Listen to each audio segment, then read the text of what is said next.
बाळासाहेबांच्या तमाम शिवसैनिकांना तुमच्या ह्या अनिश गाढवेचा, बाळासाहेबांच्या या कडवट शिवसैनिकाचा आणि शिवसेनेच्या प्रवक्त्याचा मानाचा जय महाराष्ट्र.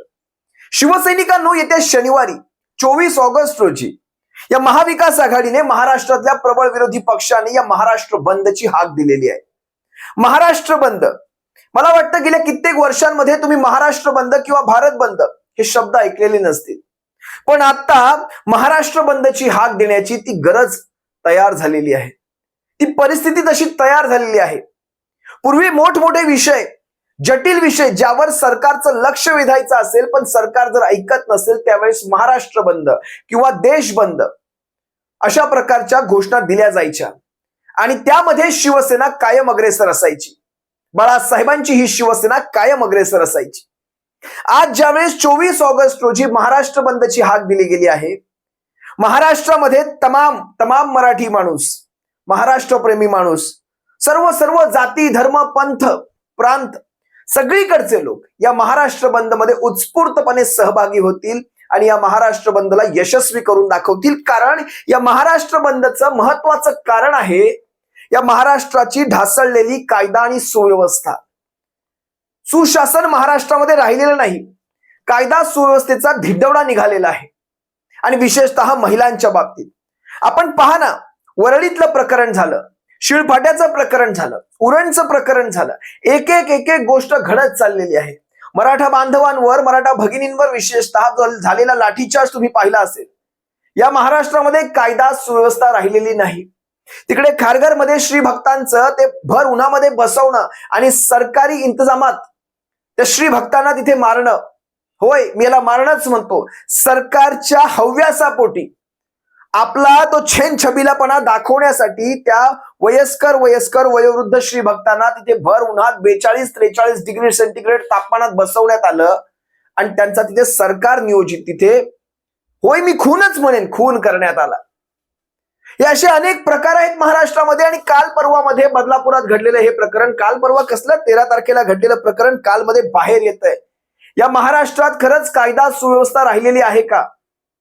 आज जे बोलतायत त्यांच्या मागे अशा प्रकारे हात धुवून लागतायत, जणू काही या महाराष्ट्रामध्ये हिटलरशाही आलेली आहे. जो बोलेल त्याला ढिशक्या, हे लक्षात घ्या. हा महाराष्ट्र बंद महिलांच्या सुरक्षेविषयीचा महाराष्ट्र बंद आहे. आज जर ह्याच्यामध्ये तुम्ही आम्ही सहभागी झालो नाही, त्या सरकारांवर, या बेकायदेशीर सरकारांवर यांचे डोळे उघडण्यासाठी हा महाराष्ट्र बंद अतिशय महत्वाचा आहे. आज हे सारं तुमच्या माझ्या घरापर्यंत केव्हा पोहोचेल कळणार नाही. त्यासाठी तुम्ही सर्वांनी याच्यामध्ये उत्स्फूर्त सहभागी व्हा, हे माझं तुम्हाला कळकळीचं आणि नम्र आव्हान असेल. लक्षात घ्या शिवसैनिकांनो, महाराष्ट्रभर दंगलींचे प्रयत्न चालू आहेत. मी तुम्हाला वारंवार सांगितलं, महाराष्ट्रामध्ये पुढच्या 3 महिन्यामध्ये दंगली घडवल्या जातील आणि गेले 2 ते 3 दिवस दंगलींनी गाजत असताना हा बदलापूरचा प्रकरण घडल्यामुळे या दंगली बरोबर शांत झालेल्या आहेत. या दंगली घडवल्या जात आहेत. तुमचे माझे हाडामासाचे जीव कापून तिथे ठेवले जाणार आणि दंगली घडवल्या जाणार. तुमच्या माझ्या जीवाचं काहीही मोल राहिलेलं नाही. अगदी तुम्ही तो वामन म्हात्रे नावाचा ह्या शिंदे टोळीचा जो कोणी शहर प्रमुख आहे, वामन म्हात्रे, हा शहर प्रमुख हे सगळं झाल्यानंतर देखील कुणाच्या याच्यावर वरद हसतेत मला माहित नाही, पण हा शहर प्रमुख कशा प्रकारे अरे रावीची अजूनही भाषा करतोय तुम्हाला ऐकायचंय?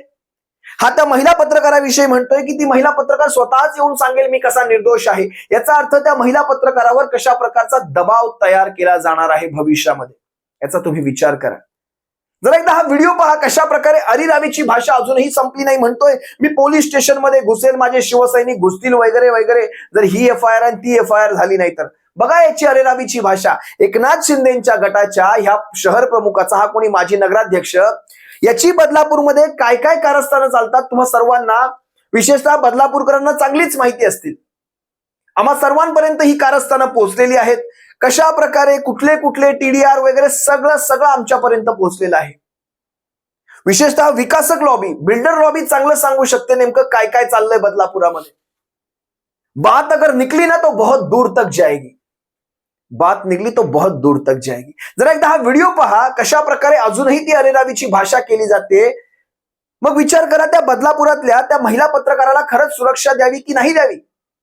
आज त्या महिला पत्रकार, शेवटी आपण सर्वसामान्य माणसं, ही राजकारणात मुरलेली टगेगिरी, राजकारणातली मुरलेली टगेगिरी यांच्यासाठी काय एक हाडामासाचा जीव संपवणं यांच्यासाठी काही काही काही म्हणून कठीण नाही, अगदी सोपं आहे यांच्यासाठी हे. जरा एकदा हा व्हिडिओ पहा.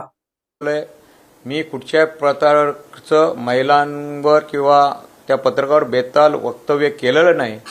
दबावपोटी त्यांनी गुन्हा दाखल केलेला असेल तर माझ्यावर करू दे.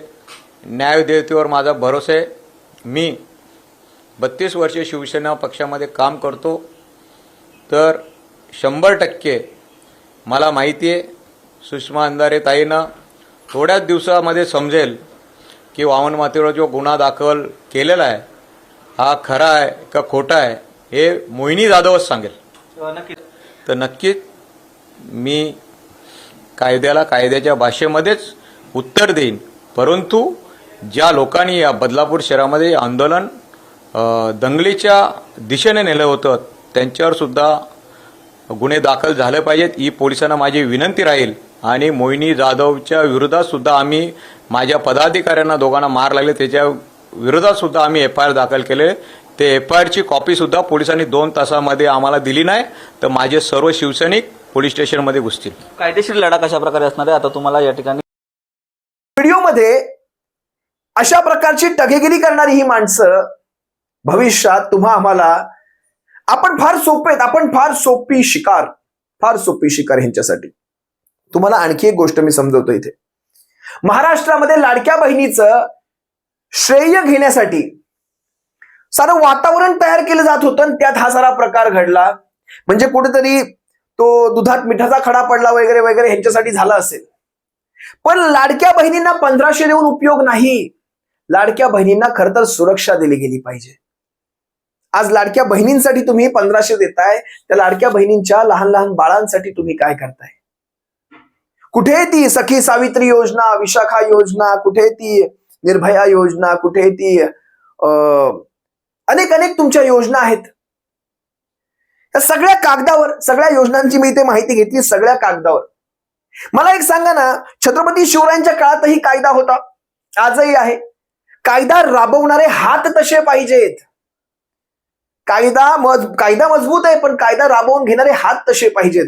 आज तुमच्या डोळ्या देखत ज्या वेळेस ती महिला पत्रकार म्हणते की माझ्या बाबतीत असं असं झालंय, शेवटी तिला जे बोललं गेलं तो देखील एक प्रकारचा विनयभंगच आहे. एखाद्या विनयभंगाची व्याख्या वाचा. विनयभंगाची व्याख्या काय म्हणते, एक म्हणजे मी आता खरंच नाही सांगत, या खुल्या माध्यमांवर मी नाही सांगत, तुम्ही वाचा. ऑनलाईन अवेलेबल आहे, सर्व काही अवेलेबल असतं ऑनलाईन. पण तरी देखील फक्त हा कुठल्या तरी गटाचा, कुठल्या तरी सरकारातल्या टोळीचा एखादा नेता आहे म्हणून त्याच्यावर कुठलीही कारवाई होत नाही. अगदी कारवाई पोलिसांची सोडा, त्या गटाच्या, त्या पक्षाच्या अंतर्गत देखील कारवाई झाली नाही. याला कुठल्याही प्रकारची याची बडतर्फी, निलंबन, हकालपट्टी काही झालं नाही. उलट त्याला एखादी बढती दिली जाईल, एखादी बढती देऊन याचा सत्कार केला जाईल. कुठे आहेत इतर महिला नेत्या, शिंदे गटातल्या इतर महिला नेत्या कुठे आहेत? त्यांना आता नाही. ती चित्रा वाघ, पूजा चव्हाण प्रकरणात इतका घसा कोकलला, पण आता कुठे आहेत त्या? चित्रा वाघ. आज तोच संजय राठोड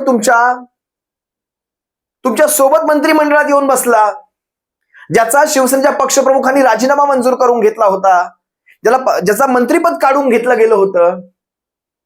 याला म्हणतात नेता. अहो नेता तुमचा समंजस लागतो, नेत्यामध्ये ते नेतृत्व कौशल्य लागतं.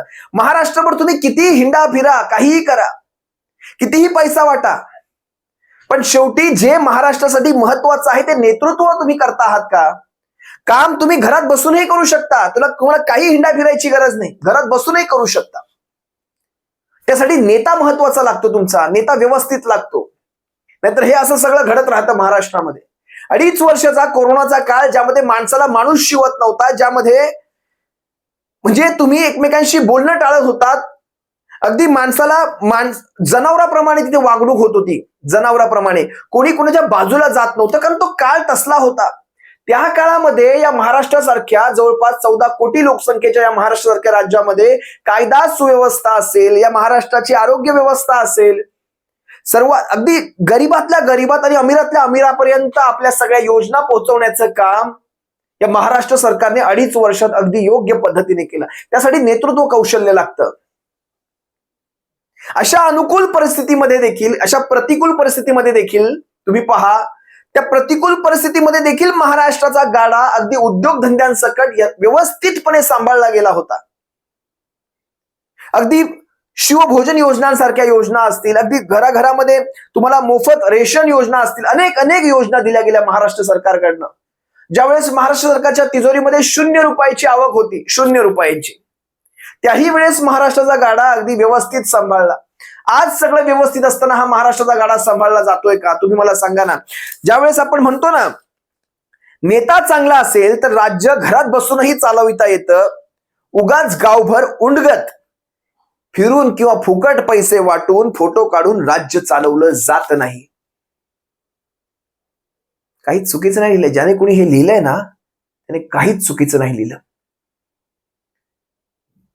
जर तुमच्या अंगात ते नेतृत्व कौशल्य असेल तर तुम्ही कसंही राज्य चालवू शकता. आज महाराष्ट्राची मी अवस्था पाहतोय. आज प्रत्येक ठिकाणी अगदी शेतकऱ्यांपासून सर्वच्या सर्व आज त्या एसटी महामंडळाची अवस्था पहा ना. आज कोकणासाठी 4000 बसेस तुम्ही गणपतीसाठी सांगताय, आतापासूनच जाहिरातबाजी. त्यासाठी जवळपास 100-150 कोटीची जाहिरातबाजी करून ठेवली असेल. कोकणासाठी 4000 बसेस. त्या 4000 मधल्या 2000 बसेस अर्ध्या कोकणच्या रस्त्यावर बंद पडलेल्या असतील. त्या इतक्या मोडकळीस आलेल्या आहेत. मुंबई गोवा हायवे, त्या हायवेवर समजा एखादी बस पळाली ना, ती बस कधी पोहोचूच शकणार नाही, इतकी घाणेरडी त्या हायवेची अवस्था. आज बदलापुरामध्ये जे काही घडतंय, तुम्हाला त्याच्यामध्ये राजकारण दिसतं. तुम्ही म्हणता याच्यात बाहेरून माणसं आणली गेली आहेत.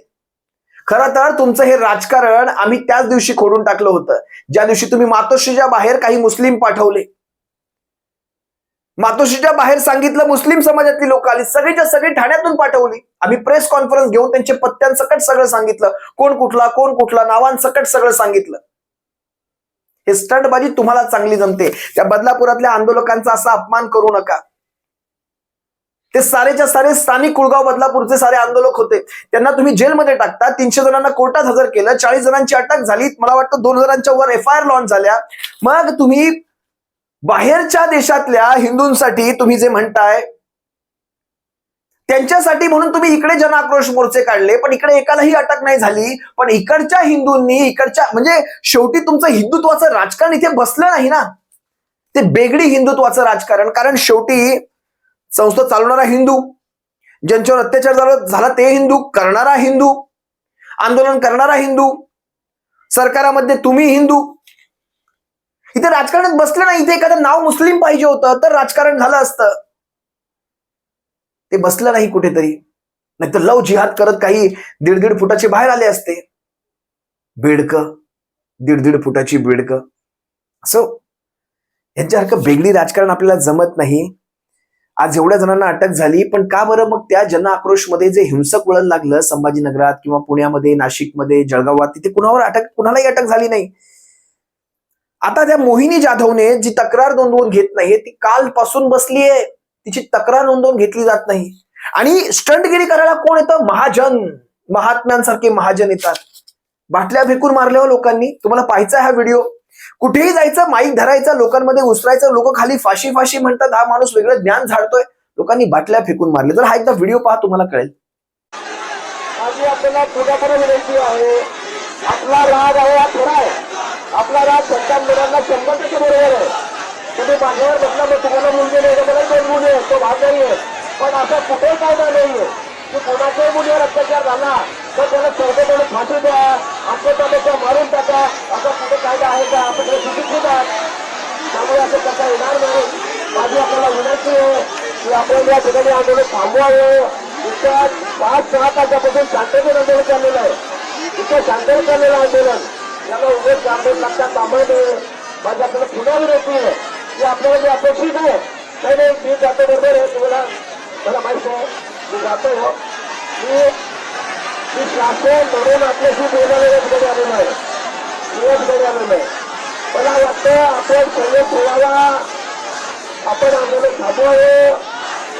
आपण ज्या नागरिकांना त्याने पूर्ण केलेल्या आहेत आणि ते कडक कारवाई ठिकाणी होऊन त्या बाबतीत पूर्ण त्याच्यामध्ये संघर्ष ठेवण्याचा आहे. बाटल्याकडनं भेटेकडे येतात, वेगळं वळण लावू नका. एवढे आंदोलन करते जे बाटल्या फेकून मारेपर्यंत उद्विग्न होत असतात, हे काय बाहेरून आलेले असणार? काय म्हणाले मुख्यमंत्री, हे बाहेरून आलेत. नवल वाटतं मला. बरं, बाहेरून आले त्याचा पुरावा देऊ शकले का? तर नाही देऊ शकत. म्हणतात पुरावे पोलिसांनी शोधावेत, या आंदोलनाचे पुरावे पोलिसांनी शोधावेत. पोलिसांच्या वर तुम्ही हे सगळं टाकताय. अहो, त्या पोलिसांना विचारा, त्या पुण्यातलं पोरशे प्रकरण जामीनही झाला, बाहेर सगळे बाहेर. आता पोरशे गाडी मागण्यासाठी पण निर्लज्ज सारखे आलेले आहेत. सगळ्या कागदपत्रांची पूर्तता करून पोरशे गाडी आम्हाला घेऊन जायची आहे. अजब अजब कारभार. 2 माणसं जीवानिशी गेली. कुणाला कोणाच्या जीवाची पडलेली आहे आणि म्हणतात पुरावे पोलीस देतील. एवढंच सगळं मजबूत असतं तर तो माणूस सुटलेला बाहेर, त्याला बेल झाली नसती. ते परत निर्लज्जासारखी काही माणसं तिथे येऊन पुरावे घेऊन उभे रस्ते राहिले की आम्हाला पुरावे म्हणण्यापेक्षा ते सगळे कागदपत्र आम्ही सगळी तयार केलेली आहेत, आता आम्हाला पोरशे गाडी परत द्या. हे असले प्रकार आहेत साहेब. तुमच्या माझ्या जीवाचं मोल शून्य आहे. असो, ह्या सगळ्यांच्या पलीकडे जाऊन तुम्हा आम्हाला एक विचार करायचा आहे. या महाराष्ट्राला पुन्हा पुढे न्यायचंय, कारण हे असंच जर घडत राहिलं तर तुमच्या माझ्या भविष्यातल्या पिढ्या नासवल्या जातील. एक सुशासन या राज्यामध्ये असणं फार गरजेचं आहे, नाहीतर हे असंच प्रकरण राहिलं तर कायदा सुव्यवस्था भविष्यामध्ये शून्य. नाही इथे उद्योगधंदे येणार, नाही इथे शाळा सुरक्षित, म्हणजे आपण ना कधी नीट शिकणार. इथे शाळांपर्यंत पासूनच ही परिस्थिती, तर कॉलेजांमध्ये काय? इथे ना आईच्या पोटातलं बाळ सुरक्षित नाही, 3 महिन्याचं बालक सुरक्षित नाही, 4 वर्षाच्या ह्या लहान लहान मुली सुरक्षित नाही. बाकीच्यांचं सोडून द्या, 65-70 वर्षाच्या वयोवृद्ध महिला देखील सुरक्षित नाही. काय ते 1,500 रुपये देऊन करता हो आम्हाला? काय करता? असो, तुर्तास तुम्हा सर्वांची मी रजा घेतोय. सप्रेम जय महाराष्ट्र. बाळासाहेबांच्या शिवसैनिकांनो, या सगळ्याचा विचार करा. कुठेही वातावरण निगेटिव्ह नाही करायचंय, पण जे चाललंय ते तुम्हा सर्वांसमोर आहे असं ठेवायचंय. या सर्वाचा विचार करा आणि व्यक्त व्हा सगळ्याबद्दल. नाहीतर आहेच आपलं, वाचा आणि थंड बसा आणि पहा आणि थंड बसा. सप्रेम जय महाराष्ट्र. काळजी घ्या.